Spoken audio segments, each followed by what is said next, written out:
नमस्कार दोस्तों, यह तमिलनाडु बोर्ड की जो हिस्ट्री है उसका पार्ट 1 का चैप्टर 3 है। और इस चैप्टर में वैदिक सभ्यता के विकास और उसके कई सारे पक्षों की बात की गई है। और इस अध्याय को पढ़ने के बाद आप वैदिक सभ्यता के विकास और उसके समाज पे उसके परिणाम, उसके वह कैसे प्रभावित किया आगे के इतिहास को, इन सबों से आप परिचित हो पाएंगे। तो आइए शुरू करते हैं। 1500 ईसा पूर्व के आसपास हड़प्पा सभ्यता का अवसान होने लगता है। परिणाम स्वरूप यहाँ की आर्थिक और प्रशासनिक तंत्र धीरे धीरे कमजोर पड़ने लगता है। लगभग इसी समय इंडो ईरानी क्षेत्र के लोग, जिनकी भाषा संस्कृत थी, उत्तर पश्चिम के पहाड़ी दर्रों से भारत में प्रवेश करते हैं। शुरुआत में वे कम संख्या में आए और उत्तर पश्चिम के पर्वतीय घाटी में तथा गंगा के मैदानी भागों में निवास किए। उनका प्रारंभिक निवास उत्तर पश्चिमी पहाड़ियाँ तथा पंजाब का मैदान था। बाद में उनका विस्तार गंगा के मैदान में भी हुआ। वे लोग मुख्यतः पशुपालक थे तथा चारागाह के तलाश में इधर उधर घूमते रहते थे। 6ठी शताब्दी ईसा पूर्व तक ये लोग संपूर्ण गंगा के मैदान में आबाद हो गए और इस इलाके को आर्यवर्त की संज्ञा से विभूषित किया। 1500 ईसा पूर्व से 600 ईसा पूर्व के काल को दो भागों में बांटकर अध्ययन किया जाता है। ऋग्वैदिक काल, जो 1500 ईसा पूर्व से 1000 ईसा पूर्व तक का काल था। उत्तर वैदिक काल, जो 1000 ईसा पूर्व से 600 ईसा पूर्व के समय तक का काल था। तो आर्यों का प्रारंभिक निवास स्थान। आर्यों के प्रारंभिक निवास स्थान के विषय में जानकारों की राय बटी हुई है, जिनमें से कुछ आर्कटिक क्षेत्र को, कुछ मध्य एशियाई क्षेत्र को, कुछ जर्मनी को तथा कुछ लोग रूस के दक्षिण भागों को आर्य के मूल निवास से जोड़ते हैं। बाल गंगाधर तिलक आर्कटिक को आर्यों का मूल स्थान बताते हैं। इस संबंध में वे कुछ ज्योतिषीय गणनाओं का प्रमाण देते हैं। हालांकि दक्षिणी रूस के स्थान पर अधिकांश लोग सहमत हैं। यहाँ से आर्य लोग मध्य यूरोप तथा एशिया के अनेक भागों में फैले। 1500 ईसा पूर्व के समय में इनको इंडो आर्य की उपमा दी गई। आर्य लोग संस्कृत भाषा का प्रयोग करते थे। और वैदिक साहित्य की बात करें तो वेद शब्द विद्य शब्द से उद्कृत है, जिसका अर्थ है जानना, जो परम ज्ञान की ओर संकेत करता है। वैदिक साहित्य 4 वेदों से मिलकर पूर्ण होता है, जिन्हें ऋग, साम, यर्ज और अथर्ववेद के नाम से जाना जाता है। बाद के 3 ऋग्वेद से उत्पन्न है। ऋग्वेद में 1028 युग सूक्तियाँ हैं, जो कि विभिन्न देवताओं की स्तुति के लिए लिखी गई है, जो गाए जाने योग्य हैं। यजुर्वेद में यज्ञ के नियमों का विवरण संकलित है, जबकि सामवेद में यज्ञ के समय जाने वाले मंत्र वर्णित हैं, जिसे भारतीय संगीत का आदि ग्रंथ कहा गया है। वहीं अथर्ववेद में यज्ञ के अनुष्ठान तथा रीति रिवाजों के संबंध में विवरण उल्लिखित है। वेदों के अलावा ब्राह्मण, उपनिषद, आरण्यक तथा रामायण और महाभारत जैसे ग्रंथ भी उल्लेखनीय है। ब्राह्मण ग्रंथ प्रार्थना और यज्ञ के समय प्रयुक्त होते हैं।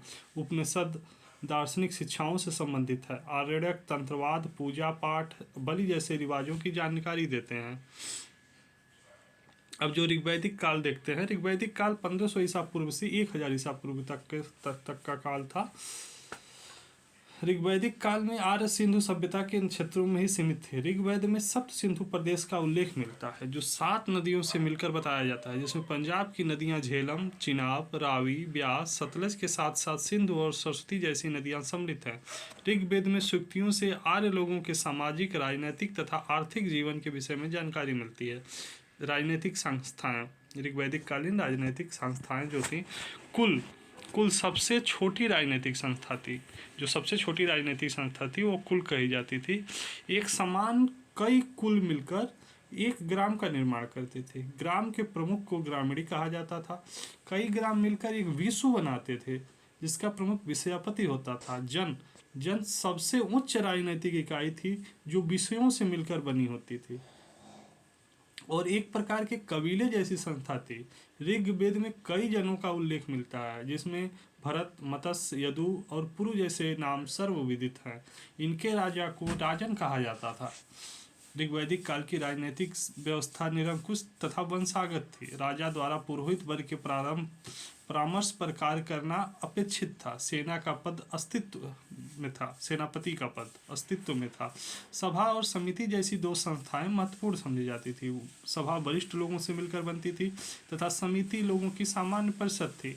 सामान्य सामाजिक जीवन, ऋग्वैदिक समाज पितृत्वात्मक समाज था। गृहम परिवार सबसे छोटी इकाई थी।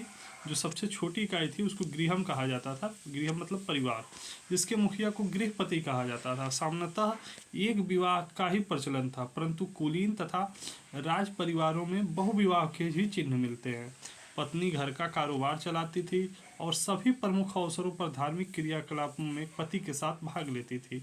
औरतों और को पुरुषों के समान ही आध्यात्मिक बौद्धिक अवसर प्राप्त थे। कई कवित्रियों का भी उल्लेख इस काल में मिलता है, जिसमें अपाला, विभारा, गोपा और लोपामुद्रा जैसे कई नाम उल्लेखनीय हैं। औरतें चाहें तो ये सभा में भाग ले सकती हैं। बाल विवाह और सती प्रथा जैसी कुरीतियों का अस्तित्व नहीं था। सती और पुरुष के स्त्री और पुरुष के कपड़े मुख्यतः दो हिस्से में होते थे। एक हिस्सा ऊपर का होता था तथा एक हिस्सा ऊपर नीचे होता था, जो सूती वस्त्र के होते थे। आभूषण का प्रयोग सामान्य था, जिससे स्त्री और पुरुष दोनों धारण करते थे। घी, दूध, दही, जौ, सब्जियां और फल भोजन का प्रमुख साधन थे। चूंकि गाय एक पवित्र जानवर थी जिसका मांस निषिद्ध था, रथों की सवारी, घुड़दौड़, पासा खेलना, नृत्य और संगीत जैसे कार्य मनोरंजन के साधन थे। समाज का कोई कठोर बंटवारा अभी तक नहीं हुआ था, तो जो बाद में उत्तर वैदिक काल में परिलक्षित होता है। आर्थिक जीवन, ऋग्वैदिक लोग चरवाहे थे, जिनका मुख्य पेशा पशुओं को चराना था। पशु ही उनकी संपत्ति थी। जब आर्य उत्तर के मैदानों में बसे तो कृषि के कारण उनका जीवन अस्थायी हो गया। लोहे के ज्ञान के पश्चात उन्होंने जंगलों को साफ करके जमीन की खेती को योग्य बनाया। बढ़ईगिरी एक प्रमुख पेशे के तौर पर उभरी। कटते वनों से लकड़ी की आपूर्ति सुनिश्चित हुई, जिसने इस पेशे को लाभकारी बनाया। रथों तथा हलों का निर्माण किया जाने लगा। धातु के काम से जुड़े लोग कई प्रकार के तांबा, कांसा, लोहा जैसे धातुओं का जनसामान्य के बीच में रखा। बुनाई का काम भी किया जाने लगा। सूती तथा ऊनी वस्त्र का भी विकास हुआ। सुनारों ने आभूषण क्षेत्र को, तो कुम्हारों ने कई प्रकार के बर्तनों को बनाकर समाज में अपना योगदान दिया। व्यापार दूसरा क्रियाकलाप था। मूलतः नदियों से संचार होता था। शुरुआत में व्यापार वस्तु विनिमय के माध्यम से होता था, लेकिन कुछ समय बाद निष्क कहे जाने वाले सिक्के व्यापार के माध्यम बने। ऋग्वैदिक काल के जो सोने के सिक्के थे उनको निष्क कहा जाता था। धार्मिक जीवन, ऋग्वैदिक लोग प्रकृति पूजक थे, जो पृथ्वी, आग, हवा, वर्षा तथा गर्जना की पूजा करते थे। इन्होंने इन शक्तियों का मानवीकरण कर रखा था और उन्हें अपना देवता मान लिया था। पृथ्वी, अग्नि, वायु, वरुण को पानी भी कहा जाता था, और इंद्र जैसे देवता इसी प्रकार के देवता थे। इंद्र का स्थान इनमें से सर्वोच्च था। इसके बाद अग्नि का स्थान था, जो देवता और मनुष्य के मध्य संयोजक का कार्य करती थी। मतलब देवता और मनुष्य के बीच को जोड़ने वाली एक कड़ी थी। वरुण प्रकृति के समन्वय का देवता था। उषा तथा अदिति जैसी कुछ देवियों की भी पूजा की जाती थी। इस दौरान न तो कहीं कोई मंदिर था, न ही कहीं कोई मूर्ति थी। मतलब उस समय जो ये वर्तमान पूजा पद्धति थी, ऐसी पूजा पद्धति उस समय नहीं होती थी। देवता की पूजा वरदान, कल्याण की इच्छा से की जाती थी। पूजा के दौरान नियमों का विधिवत पालन आवश्यक था। अब आते हैं उत्तर वैदिक कालीन में। जो उत्तर वैदिक काल का समय है वो 1000 ईसा पूर्व से 600 ईसा पूर्व का समय है। उत्तर वैदिक काल में आर्य लोगों का पूरब की ओर विस्तार हुआ। शतपथ ब्राह्मण में आर्य कबीलों का पूरब की ओर गंगा घाटी में विस्तार का उल्लेख है। उत्तर वैदिक काल में के साहित्य में अनेक प्रकार के कबीलों का वर्णन है। बड़े राज्यों का निर्माण इस काल की प्रमुख विशेषता है। शुरुआत के दिनों में कुरु और पंचाल जैसे राज्यों का उदय हुआ। राजा परीक्षित तथा जनमेजय कुरु राज्य के शासक थे तथा प्रवहन तथा जावेली पंचाल राज्य के शासक थे। ये सभी राजा विद्या के महान संरक्षक साबित हुए। कुरु तथा पंचाल राज्य के पतन के बाद कोसल, काशी और विदेह जैसे राज्यों का प्रादुर्भाव हुआ। अजातशत्रु काशी का प्रसिद्ध शासक था। जनक विदेह राज्य के शासक थे, जिसकी राजधानी मिथिला थी।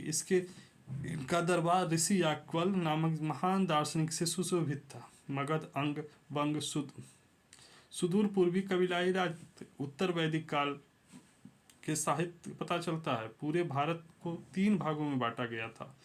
उत्तर भारत आर्यवर्त, मध्य देश दक्षिणापथ। राजनीतिक संस्थाएं। उत्तर वैदिक काल में बड़े राज्यों का अभ्युदय हुआ। अनेक जनों और कबीलों ने मिलकर जनपद जैसी संस्था को आकार दिया। राज्य के आकार में वृद्धि होने से राजा की शक्तियों में भी विस्तार हुआ। अनेक विशेषाधिकार की मान्यता के लिए राजा को कई प्रकार के धार्मिक कर्मकांड यज्ञादि करने होते थे, जिनमें राजस्व, अश्वमेध तथा वाजपेयी जैसे यज्ञ प्रसिद्ध थे। इसके पश्चात राजा राज विश्वास और अखिल भुवनपति, एकराट और सम्राट जैसी उपाधियां धारण करता था। उत्तर वैदिक काल में कुछ नए प्रकार के अधिकारियों का समावेश होता है, जो राज्य के कारोबार में वृद्धि का चिन्ह है, जैसे कोषाधिकारी, कार्यकर्त करने वाला अधिकारी, राजदूत इत्यादि। निचले स्तर पर प्रशासन ग्रामों में गठित सभाओं द्वारा किया जाता था, लेकिन इसी समय सभा और समिति जैसी प्राचीन संस्थाओं का ह्रास भी परिलक्षित होता है। सभा और समिति उस दौर की सामाजिक संस्थाएं थीं, जिनका उपयोग जो लोकल के निर्णय होते थे उनको लेने के लिए किया जाता था। आर्थिक स्थिति। लोहे के हथियार के उपयोग ने जीवन को आसान बनाया। जंगलों की कटाई आसान हुई, कृषि योग्य भूमि में वृद्धि हुई। अब मुख्य कृषि जो हुई वह मुख्य पेशा बनकर उभरी। इसी तरह अनाज का उत्पादन शुरू हुआ। इसी तरह तरह तरह के अनाजों का उत्पादन भी शुरू हुआ और अधिशेष में वृद्धि हुई, मतलब सरप्लस में वृद्धि हुई। जितना खपत होती थी उत्पादन उससे ज़्यादा होता था। इसी बीच लोगों को खाद की भी जानकारी हुई, जिससे उत्पादन पर सकारात्मक प्रभाव पड़ा। औद्योगिक क्षेत्र में विविधता आई। एक विशेष कार्य के लिए एक नए वर्ग का उदय हुआ। धातु का काम, कपड़े का काम, बढ़ईगिरी और बर्तन बनाने वाले इनमें से कुछ उदाहरण हैं, जिन्होंने आर्थिक विकास के क्षेत्र में अतुलनीय योगदान दिया। आंतरिक व्यापार के साथ साथ विदेशी व्यापार भी चलता रहा। वैदिक लोग समुद्री मार्ग से बेबीलोन जैसे देशों से भारत से के साथ व्यापारिक रूप से जुड़े। इसी काल में वैश्य वर्ण के अंतर्गत बनिया जैसी व्यापारिक जाति का उदय हुआ, जो वंशागत रूप से व्यापार के कार्य से जुड़े। वैश्य वर्ग ने व्यापार की सुविधा के लिए अपने आप को श्रेणी के रूप में संगठित कर रखा था। ऋग्वैदिक कालीन निष्क जो है सोने का सिक्का होता था। ऋग्वैदिक कालीन निष्क के अलावा शतमान और किस्णाला जैसे चांदी के सिक्के भी वस्तु विनिमय का साधन बने। उस समय का जो चांदी के सिक्का था वो शतमान और कृष्माला कहा जाता था। सामाजिक जीवन। समाज का 4 वर्गों में विभाजन स्पष्ट था। इस काल तक अभी देखिए जो 4 बड़ व्यवस्था है या कैसे अब प्रत्यक्ष तौर पे दिखने लगती है। समाज का 4 वर्गों में विभाजन स्पष्ट था। इस काल तक वर्ण व्यवस्था पूरी तरह से परिपक्व हो चुकी थी। ऊपरी वर्ण कहे जाने वाले ब्राह्मण और क्षत्रियों को विशेषाधिकार वर्ग प्राप्त था, जो शेष निचले वर्ण के को निषिद्ध था। विशेषाधिकार के प्रश्न पर कभी कभी ब्राह्मण और क्षत्रिय वर्ण में प्रतिस्पर्धा होती संभव प्रतीत होता है। इसी अपने पेशे के आधार पर बहुत सारी छोटी जातियों का प्रवेश भी जनसामान्य के रूप में हुआ। पारिवारिक परिदृश्य में पिता का स्थान महत्वपूर्ण माने जाने लगा, परंतु महिलाओं के जीवन में कोई उल्लेखनीय परिवर्तन नहीं हुआ। इसके अलावा उन्हें पुरुषों के अधीन माना जाने लगा। महिलाओं से सभा में जाने का अधिकार छीन लिया गया। बाल विवाह अब आम बात हो गई। ऐत्रेय ब्राह्मण में तो पुत्रियों को समस्त दुखों को देने वाला कहा गया, लेकिन अपवाद स्वरूप उच्च घराने की स्त्रियों को कुछ विशेषाधिकार प्राप्त थे। धर्म। वैदिक काल के कुछ देवता उत्तर वैदिक काल के आते आते अपनी प्रसिद्धि खो बैठे। इनमें से इंद्र और अग्नि प्रमुख थे। अब प्रजापति जैसे ब्रह्मा, विष्णु सृष्टि के संचालक तथा शिव संहारक की पूजा की जाने लगी। यज्ञ करना आवश्यक माने जाने लगा। इसके साथ ही साथ यज्ञ की प्रक्रिया और जटिल होती गई। प्रार्थना की अनिवार्यता कुछ कम हुई तथा बलि देने की प्रक्रिया का प्रचलन शुरू हुआ।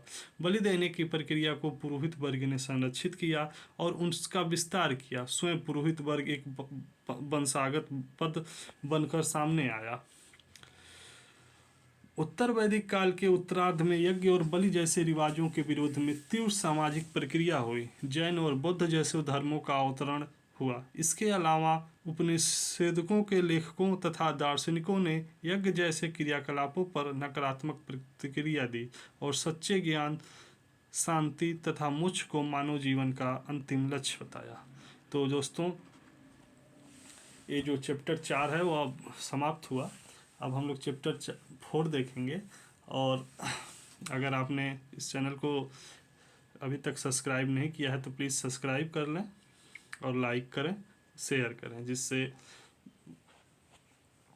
मैं और भी नए नए वीडियो आप तक पहुंचाता रहूं। धन्यवाद।